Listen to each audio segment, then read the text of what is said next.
Okay, we are now recording.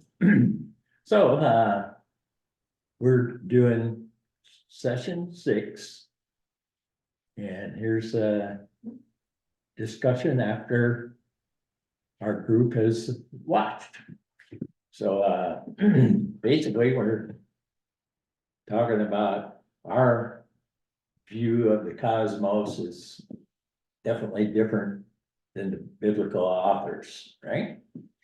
And so, now we can begin to see more what they're talking about. Anybody got anything really sticks out? Where is the water? I mean, the water is supposed to be up there, but it's being held back. But then it can rain, so, but it's not all the water coming down at one time like it did for Noah. The flood, Right, so, but even though we've gone into space, we don't see that. You know, Right. we've got rockets and things.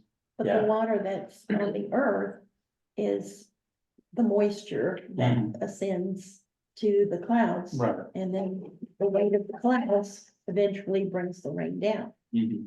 No, you're saying that there's more water even above the clouds. According to There's clouds, More there's than the, there there's is the on clouds, there's the dome, Mhm. and then there's more water. yeah, or otherwise, are we talking about a physical thing that's really actually there, or are we using, whatever words we have in our language to kind of describe to give us the that image. situation? Because, See this picture? It just shows like water's up there, so Well- like, answer George's concern, if there's water up there, how come we don't see it when we go out in space? well, I mean, I'm probably not equipped to actually give the actual answer. But as far as that goes, so how much space is in this rakia or whatever? I mean, we think about, he says that the birds fly over the face of the rakia. And so we know, because we got airplanes, when you get up to about 50,000 feet or 30,000 feet, there's no birds up there. They don't get that far up there, No atmosphere. But and so what is it, I mean, even within that rakia is all these other galaxies. And black holes and all this stuff that the scientists, pretty much are convinced that that's absolute fact, true, And so, okay. So how big is that rakia? Who knows? And so God's building this house up above, which is also, it's kind of a metaphor, right? Is that the right word? Not really building a house with boards and nails and stuff like that. He's actually building a house of people, we're that house that he's building. Is kind of the way I interpret that. You think, or agree or not agree, or? I agree. I agree, with the Yeah. body. I mean, I don't know, I guess it just, I guess this is kind of different than I ever, figured out. This is really making a lot of sense to me as we read more and more through the class. I go back and read something in the Bible, just because I'm doing a daily thing through the Bible, and so you read different passages and stuff like that, and all of a sudden I kind of see where this line of thinking, he talks about God is above in several passages that he quoted there from the Bible, kind of you know, kind of confirms that idea, you know, that God is above everything. Above the earth and all of us, you know, we gotta always looking up, you know, we still use that, our own. Way of thinking, you know, if you're going in business or something like that, or you're going into a corporation for work, you start at the bottom. And work your way to the top, you know, and stuff like that, you know, and so God. So the biblical authors, well, they use that.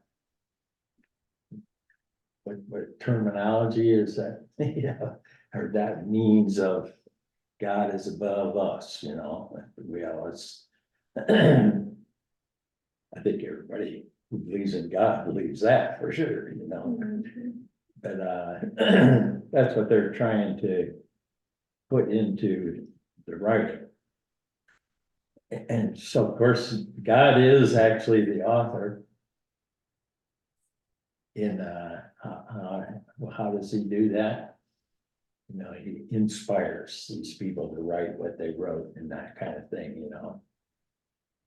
And so there's, you know, more and more questions about the Bible. When you think about it, the Bible, you know, just as a book that somebody wrote, you know, some human people wrote.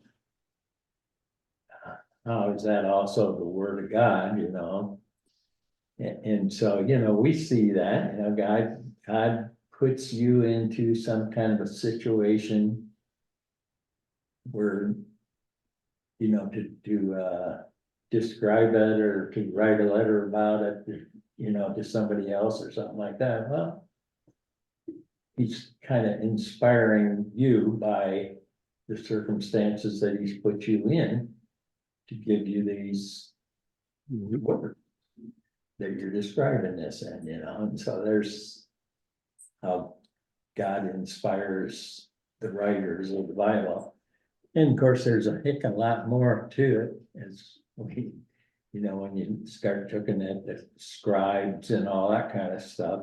And then you look at how smart this literature actually is, you know, I mean, here's people that, you know, make it their life study, you know, to be a literary, you know, genius or expert or something like that in there, where there's all these rules of literature, you know, and stuff like that. You know, and what's a verb, what's an adverb?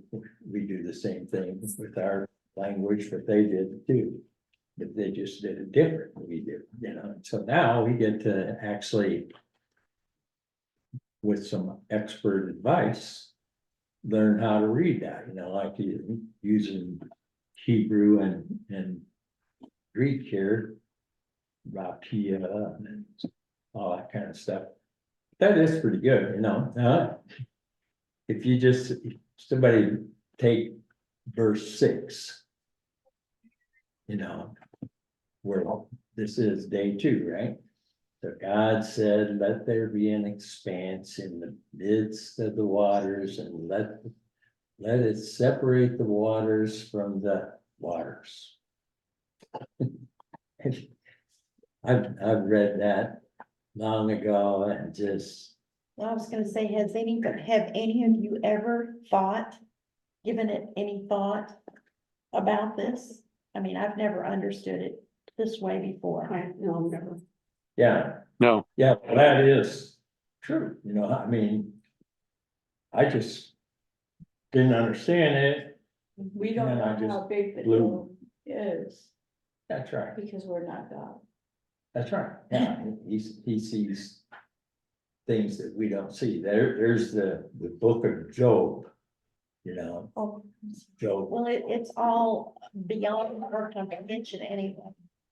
I mean, it's too deep for us to grasp, you know, because to us, it's not. I mean, I see the picture, you know, that he draws and we talk about it, but it's not. To me, it's not as real, because I can imagine it, but I can't see it. Does that make sense? Yeah, I mean, it is hard to figure that out, you know, but actually in the Bible, different times, you know, just I've heard this a while back already. And so, you know, they actually kind of thought that there was these really high mountains, you know? And so that's what held the Rakia up. In the book, I think it's in Psalms, maybe. You know, I was reading something there. And it says that Rakia is hard, it's solid, you know. And of course, he talked about in his thing, he says, what do we know about water when it comes down, like rain? It's also very heavy. You know, if you try to lift up Swimming pool. yeah, something like that, you gotta push Even a little yeah, kid's it's pool. heavy, whatever, you know. yeah. So, I hauled milk around for a long time, no baffles or nothing like that, buddy, I'll tell you what, water has got a lot of things, walk into the beach. Or, you know, on the ocean or something where the waves are coming, it'll knock you down and it's only ankle deep. Yeah. Hot water is powerful, of course, he does say that in the upcoming sessions and stuff like that, we're gonna talk a lot more about water. Yeah, well, it's really a crazy thing, but then, you know, just like you brought this up, Rita, last week about, how the kids today, they get out of high school, whatever, getting ready, they're gonna go to college now, so they're off on their own, you know, and they're with all these other young people who've got all kinds of ideas about what's the world all about, you know, what's life all about, you know, good, have fun, you know, and all that kind of stuff, and so here's that temptation that we're putting this person into, young kid, and have we got them prepared to deal with this thing, you know, this shield, you know, put on the armor of God, you know, I don't want. To give them good roots and then give them the wings. But now here's another way where we're going through something here that just didn't make sense. And now, looking at it from the cosmology of these people, it begins to make sense what they're talking about, or why they use the words that they did use to describe what it's all about. But then we gotta also remember, they're serving the same God that we are. So God does things progressively, you know, we do too. Little kid gets born, we teach him how to eat, how to talk, and we teach him how to get him in school and teach him how to create a sentence, you know, that stuff, you know, and then we get them into higher education and all that kind of stuff. So God's doing the same thing with the work, but he's still, you know, he's still the same God. You know, so we serve the same God that Moses and Adam and Eve served too, you know, and so, oh, wow. So what is it really? So, you know, here's something that, to me, you know, here's the Christian, real Christian, he knows, he believes that Jesus died for his sins, and therefore where his sentence was death, he's now given life, you know, and therefore we quit. Yeah. He said, thank goodness I'm gonna go to heaven. Okay. But actually, what's he's telling us, you know, he says, I wanna work with you, human. I wanna use you to accomplish my needs, you know, and so I'm gonna put you into this situation. And here's a guy that's, you're gonna meet, and he's a rat, and I wanna save him, you know, and I could use you to do it. Do you think that God resides above the rakia? Yes. Yes, I think that that's where this house that he's building is above the Rocky. And his spirit? The spirit has no bound between the rakia and us. Yeah, As the spirit hovered around the earth. yeah. Yeah, the spirits are actually, you know, absolutely real. You know, what is a spirit? It's a person who doesn't have a body. Yeah, he's still got a intellect or whatever, but. You know, he doesn't, angels, all kinds of spirits, these other gods. All these Old Testament people, you know, Baal and Asherah and I don't know who, all of them, you know, it's all kinds of. Different gods, well, those people all believe in them, you know, I mean, here's the story of the. Children of Israel and all that kind of stuff, you know, God. You know, he picks out Abraham, I'm gonna make you a family or this or that, you know, huge family. And, you know. Again, you know, God is.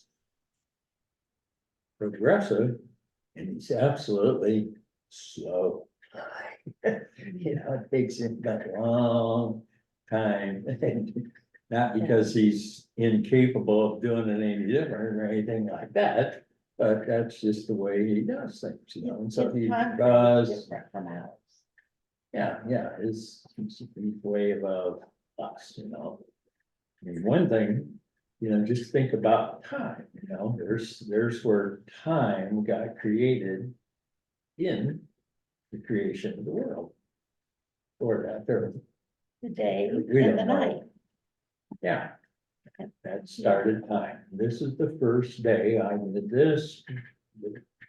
Poof, separated the light from the dark. You know, it's all these little tidbits. I often use that when I hear a friend say, I've been praying and praying and nothing's happening, and I say, it's in God's time, not yours. That's right. So, Yeah, God, somebody once said this. Said that God says either yes or no. Not yet. yeah, And sometimes he wants you to continue to pray to build your faith, yeah, you know, before he gives you an answer. yeah, It's a trial. yeah. And that just makes me feel like I don't know as much as I thought I did. Well, Cause that I is, never had this concept before, the rakia and the dome and all that. Mhm. yeah, It's like somehow I missed that. yeah, well, I think that you're not alone. You know, there's a lot of people that have actually missed this, you know. And then, you know, here we are, we're gonna take a non-believer person. He don't. Try to explain You this. start telling him about Jesus or God or the Bible or something like that, you're an idiot. You know, you believe all that kind of stuff. So do you believe, you know, and then we start telling him this story. Yeah, well, here God separated these waters. And, you know, it is kind of far out there, you know, and that's just one thing, you know, and stuff like that, you know, but now here, okay, so now at least this gives me a new way of looking at it, my own self in the first place, and then how to explain that to somebody who doesn't believe, say, well, wait a minute, you know, look at any old ancient book, you know, you're talking about, old English stuff, the Old Testament, you know, the King James version of the Bible, you start reading that, or, you know, I'm sort of Aesop's fables or something like that. They're using terminology in there that half of that stuff is, you don't know what they're talking about, you know, and so here's same thing, you know, now to go back into ancient Israel or something like that, and the other thing he's talking about, we're going to compare what Israel's writings or the Old Testament people, how their writings and stuff that they do have are also, you know, Egyptians, they wrote all kinds of stuff, Mesopotamians wrote all kinds of stuff. Even in the Lutheran Bible, my edition, you know, when you look into Genesis, it talks about, you know, the Gilgamesh or something like that was a foreign god, you know, which Mesopotamians, or I don't know if that's who he was referring to, but they're, you know, they have this belief or something like that, and we can not tell them about their beliefs too much. But it does, you know, it uses language that are kind of, oh, God, I see, you know, what they believe, you know, they believe the same thing about the cosmos, you know. Yep, here's the land, and they also believe that there's water below. I mean, in the land, they dig a hole deep enough and they get water.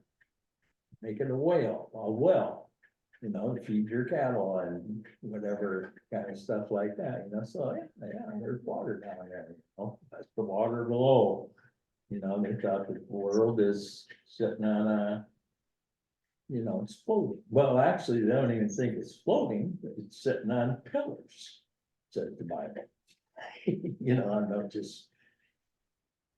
Job, I think that's where he's talking in there, you know, Job, there's his three buddies is trying to console him, he just lost everything that he could possibly ever have, he's you know, just a hugely successful person in life. And all of his kids and everything are having, you know, good fortune and everything like that, and then one night, because of God's first two verses of Job, you know, God's up in heaven and here's the devil comes into this courtroom, kind of a seeming place or something like that. And where have you been? God says to Satan, or the advocate, you know, oh, I've been roaming around the world and this or that, you know, and have you noticed my creation Job down there, you know, the good guy? Oh, heck yeah, I saw Job, you know, you give him everything, you know, so of course he you know, worships you and everything like that, and so, yeah, well, I'll tell you what, you go down there and you can do whatever you want, except don't kill. You know?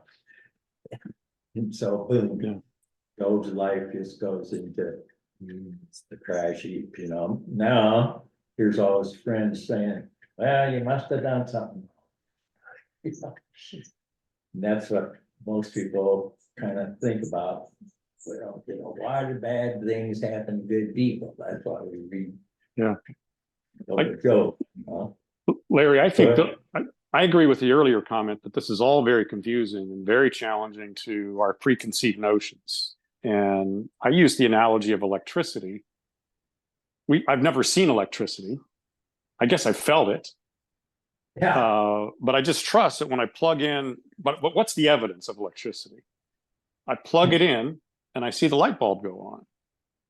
And I think the evidence for the supernatural power of God, because this whole concept of the snow globe, the rakia, the waters, you have to believe and have faith in the supernatural power of God. The rakia, in my opinion, is thin. It's as thin as your strainer that you use to wash your vegetables with. Maybe even thinner than that, because the way they explained it in the text was they pound that gold into a thin layer on the fabric of the robes that the rabbis were wearing. So that Yes. it's a very thin, but almost supernatural protective layer. So we have to trust that God can turn the spigot on and turn it off, just like he did for the flood. And you can look at Answers in Genesis, their website and their app, for evidence that that flood really did happen, and that the layers of rock were laid down very quickly, very rapidly. That's why they still discover to this day fossils and even humans that were so well preserved, you can see the food that was in their belly when they died. Oh, no kidding. So to me, Yeah. that's the light bulb that we can trust the electricity, or to use the other analogy, the supernaturality of Christ. That's how I justified it after I read all that, because I made a note. I think I'm a pretty smart person. You know, I got a pretty good opinion of myself, like we all probably should. Life's easier that way, to think well of yourself. But then you read this text and it's just confusing as all get out. And it doesn't make sense until someone like Tim on the video explains it. And then you realize, wow, I'm just beginning to understand this stuff. And you have to humble yourself before God to really just trust that strainer, that vegetable strainer, he's going to keep that thing from dumping on us again, because he said he would. He wouldn't let it happen again. So that's my quick thought. That's pretty good. Yeah, I like that.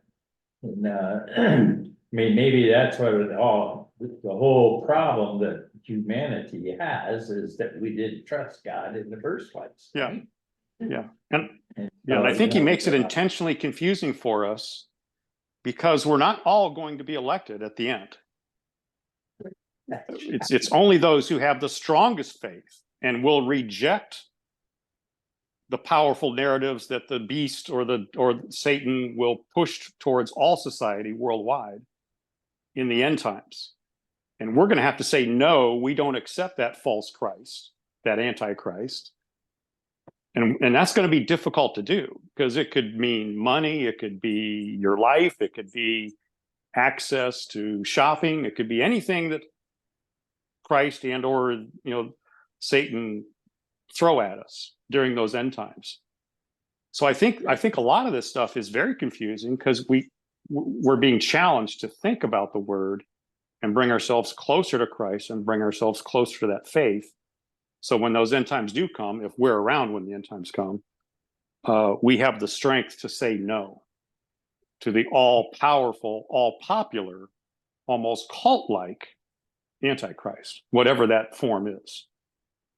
Yeah, well, of course, we don't have to wait for that. I mean, we got our challenges every single day, about. Oh, yeah. What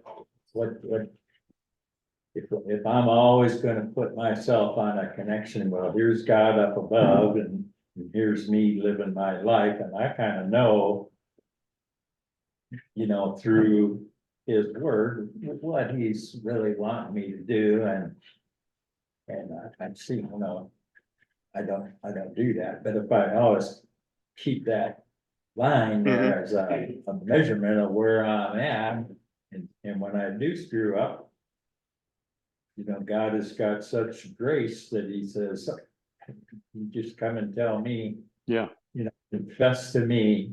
Yeah. Where you're wrong, and Say hi, Larry. Say hi. Hi, Andrew. How you doing?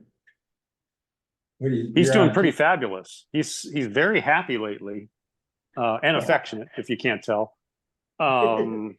He's been awake more and just more energy, has better energy. So that's a blessing to be thankful for. Absolutely. What you're an advocate of, what you eat is what you are, right? Food is medicine. Yeah. Food is medicine, and just the right mixture of therapies and alternative tools have worked really well for him. So that's a whole other hour I could go talking about, which I've done. Which is actually, I guess our time is about up here. Yeah. With, recording and all that kind of stuff. Yeah. And just close out with a little bit of prayer and say, dear Lord, thank you for giving us this group of people that is willing to just sit there and kind of ponder over your word and try to hear what it is that you're telling us through your work.